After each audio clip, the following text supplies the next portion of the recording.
Oh my god, how cool is this place? They even have scooters. Awesome.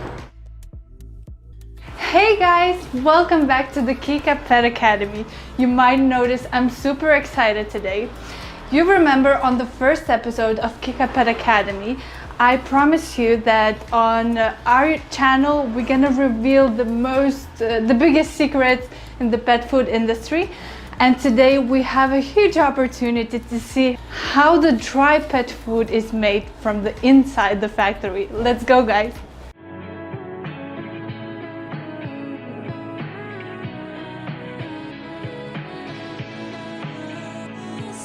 So today I'm gonna meet Toras, the owner of Akvatera Dry Pet Food Factory. Hi Toras. Hi Roberta, how are you? I'm good, how are you? Good. Did you enjoy the electric ride? I did. Does everybody ride electric bikes here?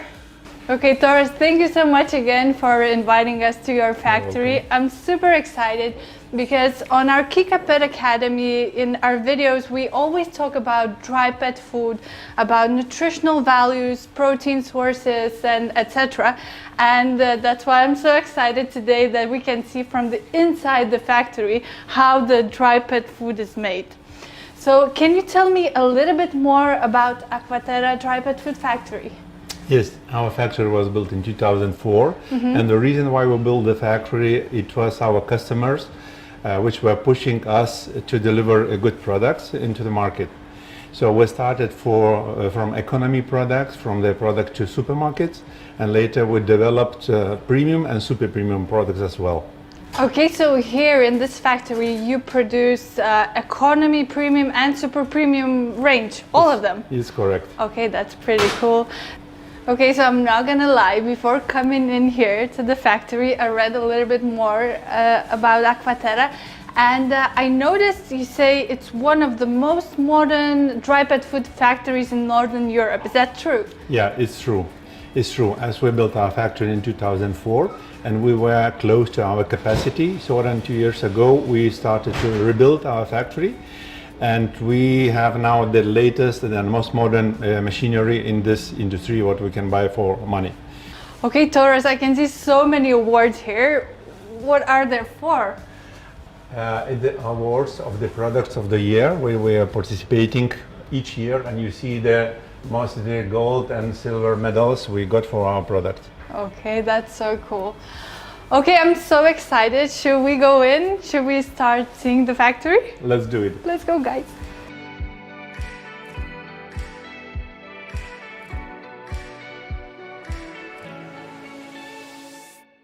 Okay, I can see we're all set, very fashionable clothes, I could say. So Toras, from where everything starts? Everything starts from intake of raw materials and from the lab.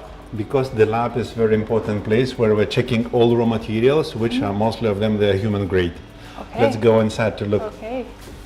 So then the main ingredient for the dry pet food is a different kind of grains, but also meat meal, dried meat meal. So what's important for us to check did the color of raw materials various or not, because for us it's very important to keep the constant color of the final product. Okay. So using these raw materials, you can maintain the same color for each kibble? Yes. Yeah. Okay. Yes. We're checking the color, but also we're checking the chemical analysis. You see here, for example, the salmon meal, krill, which is very important for human as well. So Toras, how can you make sure that the raw materials are the highest quality? How you do that? So then we have machine where we're putting the samples in, and then we are getting all results of all materials. So then we checking the protein, the fiber, the ash level, the moisture, oil, starch, sugar, and so on. So then that's most important parameters, which is making the composition on our food, and we should guarantee the level in the final product. Okay, so everything is computerized and you can see all the information in the computer. Yes, and it's a very important thing. Then we can track back the raw materials and the quality of the product if somehow appears the questions. Okay, perfect. That's so interesting. So let's go inside the factory to look how the production looks like. Okay, let's do that.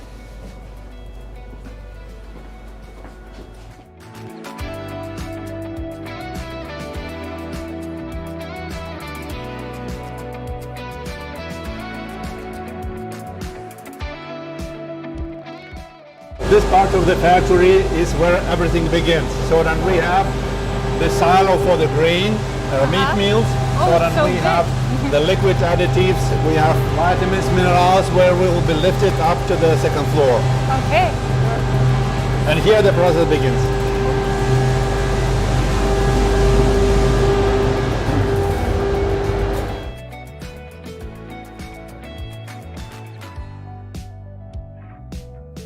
And here you see our history. So then we built that factory in 8 months and 3 weeks, which was super fast. Oh my gosh, that is fast.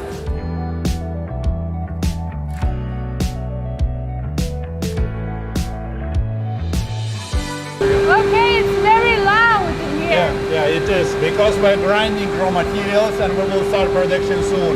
Okay. So we have the raw materials, we have process, and the last silo is the final product. So factory Okay. 3 is very small, and we have 3 layers, and we're using kinetic energy to pull product down. Okay, so it's like a dragon or Yeah, something? we will see the chart Okay. inside. Awesome, let's go.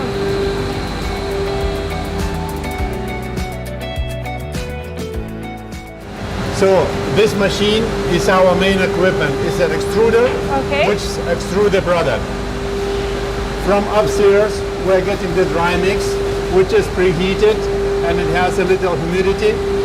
And then inside the extruder, we have the screw, which is pushing the product forward. Okay. We're adding steam, we're cooking product, and then going out and expanding out of the extruder. Okay, so Then thi- we're cutting with the knives, and then we're making the nice kibble, but not the sausage. Okay, so this is the main equipment, the most important Right, one in the yeah. factory. Yeah, it's the most important equipment. Let's go inside to look how the flow chart looks like. Okay. Hello? Navidad. Okay, so I understand this is the main equipment. How does everything work? So then if we can see that extruder is the heart of our factory, so then here is the brain, because all existing machines, they are connected into the system. Oh, that's And you- nicely put, a Yeah. brain and a heart. Okay, so then you was asking me about the dragon, so then we can see the way that the product moves. It moves like this. We have the part of raw materials. We have the grinding system. After product is grinded, then we're mixing. We have a lot of ingredients which should be put it after the grinding, because we can destroy vitamins and minerals if we will go through the hammer mill. Okay. Knowing that, we're putting them after the grinding. We're mixing carefully, and then bringing the dry mix into the preconditioner, where we're putting the moisture, the water, and the steam to have the whole mass prepared like on 90 degrees, and enough humidity to go to To the extruder. kibble. Oh, to extruder. To extruder, yeah. And what's happening in the extruder? In the extruder, we have the screws which are pushing the product forward. We have the high pressure and high temperature there. So then, in just a few minutes, being inside the extruder, the whole mass, the cooking, and then when it's going out through the die, it's expanding, and then we are cutting with the knives, and we are getting then the nice kibble. Okay. If we would not use the knife, it would be not the kibble, but such a meter, the sausage. Okay. Okay, so you mentioned all of these tables. You mentioned there you have so many raw materials, ingredients that you use. Can you show me some of them? Yeah. So then we're using the raw materials which are used usually in the dry pet food factories, but some of them they are used only for very specific foods, and they are very high quality grade. For example, we have the lamb meal from Australia. It's from Australia because of the BSE free? Yes, correct. Okay, nice. Also, the other very important raw materials like for white fish because of our hypoallergenic product, which is very important in our portfolio. Shrimp meal from North Seas, and cranberries, green tea, marigold, which is delivered from Lithuania. So then it's a big set of very specific raw materials, which allows us to create super premium food with a lot of benefits. I can see you have so many ingredients. Does all the factories have so many ingredients? Actually not, because it's very depending on what kind of product and what level of the product you're producing, and also how deep you are digging, finding the benefits of each raw material and what is your target. You are working on the list on the packaging, or you are problem solver. Okay. If you're solving the problem. Which one are you? We're problem solvers. That's a good one. Okay, I have one more question. So I see you have many ingredients like dehydrated meat, poultry meat, fish meat, and etc. Is there a difference whenever you're producing the food? Is there a difference in the ingredients for cats and dogs? In general, the group of ingredients, they are the same, but the cat has a bit different nutritional needs. So then the decomposition, the formulation, they are a bit different. Okay. And second, the cats do like more dry food. So then if the dogs enjoy it, like our targets around 9% of humidity, the cats should go like 5.5 up to 6. Okay, so basically we can say you use the same ingredients but with different nutritional values for dogs and cats. Correct. Okay, awesome. Okay, I noticed that you have so many different kibble shapes. Why is that? Why you need so many?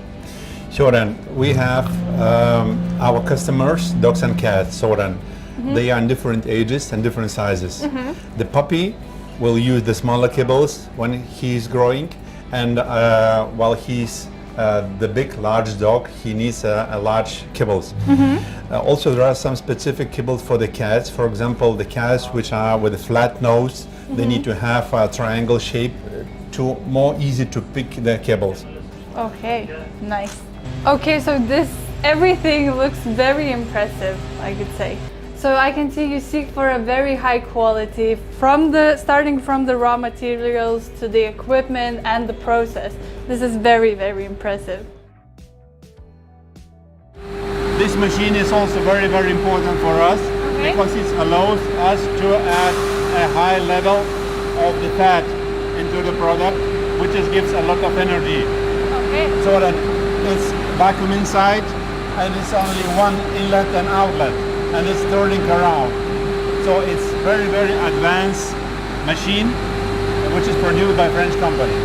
So this is basically this equipment, this machine helps to absorb the fat into the kibble? Yes.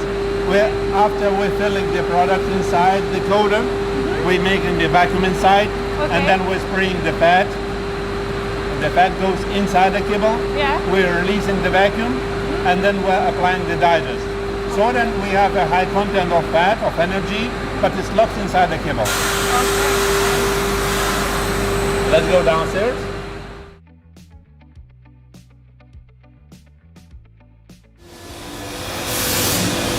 Okay, what is this place? Behind that wall we're producing the kibble, and here we're packaging. Okay. So then the packaging is not less important than the production itself. Especially if you're working with the export countries, with the humid, with the hot areas like Eastern Asia and so on. Here we have machine which needs only one person to be served. Okay. So the operator is putting the empty bags here, and the machine picks the bag, filling, shaping, then making the vacuum, after sealing. Yeah. Then we have the check weighing, and then we have palletizing. Okay. So But each step is very important. I can see there's no people. Yeah. Where are all the workers? Now it's at the break and they're having the lunch. Okay. I'm joking. This machine needs only one person to put the empty bags to be prepared with empty pallets and cardboard.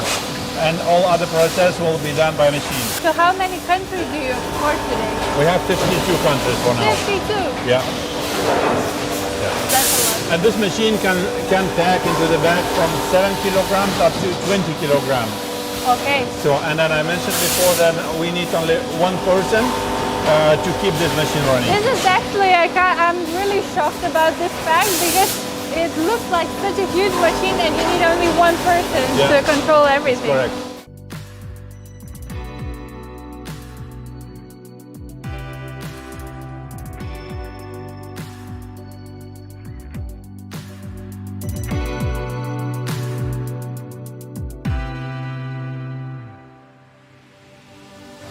Here you can see we're putting the top layer to keep the product safe during the long journey, because it can be some drops from the roof of container in the truck. So then we care about our product and deliver it to the last point of destination.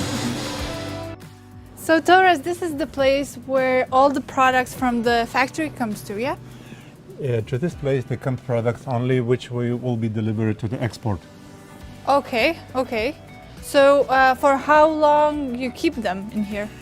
Well, all products delivered from here to export, they are quite fresh. So then the products will kept here only till we will collect the full order, the full list of the items which was ordered. Okay, so basically you try not to keep the stock of the products. You produce them and then you just ship them. Around 60% of our export items goes to Asia, where the regulations are very strict, including and best before date. So we cannot send them the product which is staying here for 3 or 4 months, because then we will not match that criteria. Okay, so all the products that are in here, they're very freshly made. Yes, it is. Okay, I see there's so many different brands, so many products. How you keep track of them? Well, we're tracking with our system, but also you can see the letters and numbers here. It means IEL, it means Israel, but it's only for visual check, because each place they are linked to the system. And the people they are picking with the scanners, the pallets and items, they know where to go next and where they need to deliver. And if you will look, you will see the consolidated items. So then each block it goes to one container for delivery. Okay. And as you saw in our warehouse, we have plenty of pallets standing in the aisles. So it means that our efficiency cannot be as high as we want to. And the reason why we made the project for new warehouse, and it will be built, and we will starting to build in a few months from now. Okay. And it will be 3 times bigger than we have at the moment. So while I was driving with an electric scooter to the Akvatera factory, I noticed there's so many Teslas in here. Yeah. Does that mean your factory and you as the owner have like a eco-friendly mindset? Yes, it's true. I am a fan of Tesla from the very beginning. Me and my family were driving Teslas, and we will add more cars within the next few years when the European factories will be in progress. And also about the solar energy and energy in general, what we're using for our factory. So the whole energy you are using is green. The part of energy we producing by ourselves, by our solar park. In the sunny days, starting from the end of May, we can produce up to 80% of factory we need to produce product in our factory. 80%? Yeah. Oh my God, and that's it's our a lot. plan to have so many solar panels to cover all our energy within the year. Okay, I'm always so excited and so happy to hear whenever, factories really do care about the environment and try their best, to be more sustainable and more eco-friendly. So, Torres, I want to ask you a question. For you personally, as a human being, as an owner of Akvatera Factory, what is the biggest value for you? Well, the most important for me, the true nutritional needs for the dogs and for cats. And our R&D teams working not to follow the trends of the market, but to create the new trends, to find the answers and to find the solutions. Okay, so I could say that from this experience, thank you for the visit, by the way, I can see that Akvatera really do care about cats and dogs. As mentioned, I'm very impressed about, you know, the quality, the raw materials that you use in the dry pet food. I didn't expect that, you know, when you buy a product you can see only a kibble, but you don't really understand, you know, how the process is going. So thank you for explaining, thank you for showing, and guys, thank you so much for watching. I hope this video helped you to understand how the dry pet food is made. So if you have any questions about the factory, about the dry pet food, don't forget to comment and subscribe.